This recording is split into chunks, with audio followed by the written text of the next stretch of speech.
नमस्कार साथियों। तो हम लोग जो है आ गए हैं और सवाल है हमारा 8 नंबर का।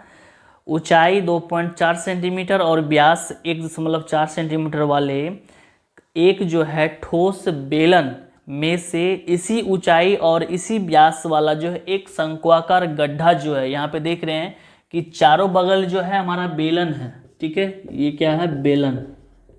और बीच से हमारा जो है, ये देख रहे हैं बीच वाला जो भाग है यहाँ पे, ये शंकु है। इसे क्या कर रहा है? काट करके निकाला जा रहा है।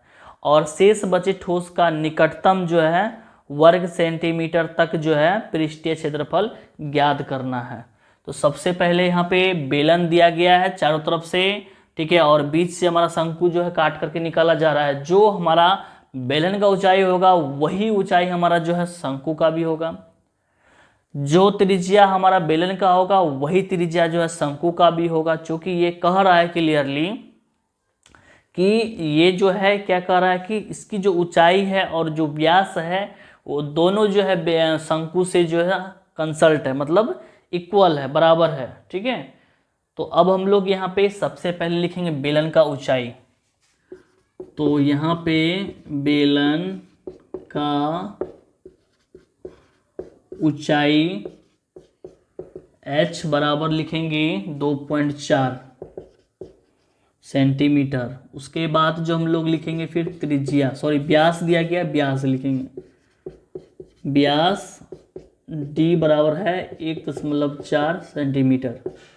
तो त्रिज्या हो जाएगा, त्रिज्या r बराबर हो जाएगा 1.4/2, कटाएंगे 0.7 सेंटीमीटर हो जाएगा। उसके बाद हमारा जो मान होगा शंकु होगा।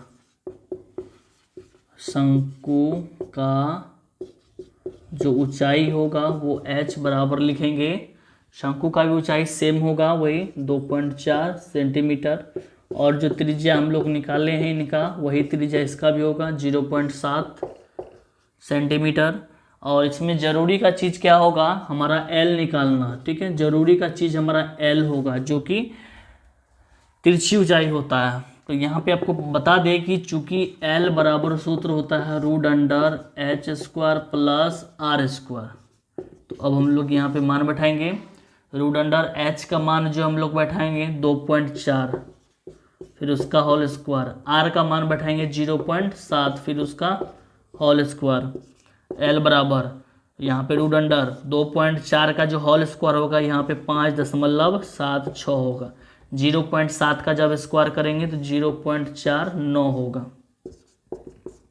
अब दोनों को प्लस करेंगे तो 6 हो जाएगा 25, और जब रूट से बाहर निकालेंगे तो निकलेगा 2.5 सेंटीमीटर। ये हमारा जो है L निकल गया। अब हम लोग को क्या निकालना है कि ये जो शेष ठोस का जो आयतन, मतलब सॉरी आयतन निकल रहा है, ठोस का जो पृष्ठीय क्षेत्रफल है वो हमें निकालना है। तो अब यहाँ पे लिखेंगे इसलिए शेष बचे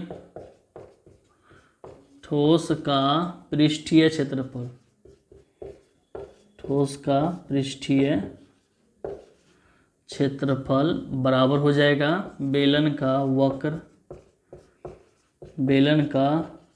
वक्र पृष्ठीय क्षेत्रफल। देखिए बेलन का चारों बगल जो है भाग जो है वो बचा हुआ है, और अंदर से जो ये शंकु जो निकाला गया है काट करके, वो भी भाग हमारा बचा हुआ ही है। तो ये भी क्या होगा? प्लस में लिखा जाएगा। प्लस में लिखेंगे शंकु का वक्र पृष्ठीय क्षेत्रफल, शंकु का वक्र पृष्ठीय क्षेत्रफल। और एक चीज प्लस करेंगे, हमारा जो है ये बेलन जो है, बेलन के नीचे वाला जो भाग है वो हमारा बचा हुआ है। ऊपर वाला भाग जो है शंकु के साथ में कट के निकल गया है, लेकिन नीचे जो है हमारा वो बचा हुआ है। तो यहाँ लिखेंगे वृत्त का क्षेत्रफल, वृत्त का क्षेत्रफल। अब जो यहाँ पे मान बैठाएंगे, चूंकि बेलन का जो है वक्र पृष्ठीय क्षेत्रफल का सूत्र होता है 2πRh प्लस शंकु का वक्र पृष्ठीय क्षेत्रफल होता है यहाँ पे πRL, फिर वृत्त का क्षेत्रफल होगा πR, ठीक है, स्क्वायर हो जाएगा। वृत्त का क्षेत्रफल होता है पाई आर स्क्वायर। अब यहाँ पे तीनों में जो हमारा सिर्फ पाई आर कॉमन आ रहा है वो कॉमन ले लेंगे, तो बचेगा यहाँ पे 2h और यहाँ पे बचेगा l और यहाँ पे एक ठो सिर्फ r बचेगा। ठीक है, अब हम लोग यहाँ पे मान बैठाएंगे, पाई का मान बैठाएंगे 22/7 गुना r का जो मान है वो 0.7 है, 0.7 वो बैठाएंगे, फिर ब्रैकेट देंगे, फिर 2 गुना h का मान हमारा यहाँ पे है 2.4, फिर प्लस l का मान हम लोग निकाले हैं 2.5 प्लस फिर 0.7। इसके बाद यहाँ पे देखिए 7 से 0.7 कटाएंगे तो 0.1 होगा। अब 0.1 को जब 22 से गुना करेंगे तो हो जाएगा यहाँ पे 2.2। ठीक है, इसके बाद इसको गुना करेंगे तो यहाँ पे हो जाएगा 4.8, फिर प्लस 2.5, फिर प्लस 0.7। अब यहाँ पे 2.2 गुना, अब ये तीनों को प्लस करेंगे, 7 5 12, 12 8 20 का 0 हासिल बच गया यहाँ पे 2, 2 2 4, 4 4 हो जाएगा यहाँ पे 8। ठीक है, अब यहाँ पे क्या होगा, दोनों को गुना करेंगे, सॉरी 0 हटा देते हैं, पॉइंट भी हटा देते हैं, तो 8 दूना 16, 16 6 हासिल 1, 8 दूना 16 1 17 हो जाएगा यहाँ पे 17.6 सेंटीमीटर स्क्वायर निकलेगा यहाँ पे। ठीक है, अगर यहाँ पे एक्यूरेट अगर आंसर पूछा जाए तो वो एक्यूरेट हमारा आंसर ये होगा 17.6 सेंटीमीटर। तो इसी में यहाँ क्या कह रहा है कि इसका जो निकटतम जो होगा वो पृष्ठीय क्षेत्रफल हमें ज्ञात करना है। तो यहाँ पे इसलिए लिखेंगे कि शेष बचे हुए निकटतम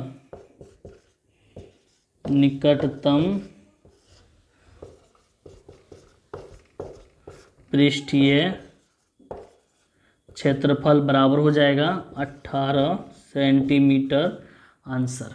ठीक है, हम लोग यहाँ पे 18 क्यों लिए हैं वो भी आपको हम बताते हैं कि ये जो 17.6 सेंटीमीटर स्क्वायर जो दिया गया है ये 17.5 से ज़्यादा है। कहने का मतलब ये है कि ये जो संख्या दिया गया है 17 और 18 के क्या है, बीच है, और हमको लेना है इसमें से जो करीब होगा उसे हम लोग को लेना है। तो 17 और 18 के जो बीच में जो संख्या ये हमारा है, तो ज़्यादा पास में जो संख्या होगा वो 18 का होगा, इसलिए इसका निकटतम जो हम लोग क्या लिखे हैं 18 सेंटीमीटर लिखे हैं।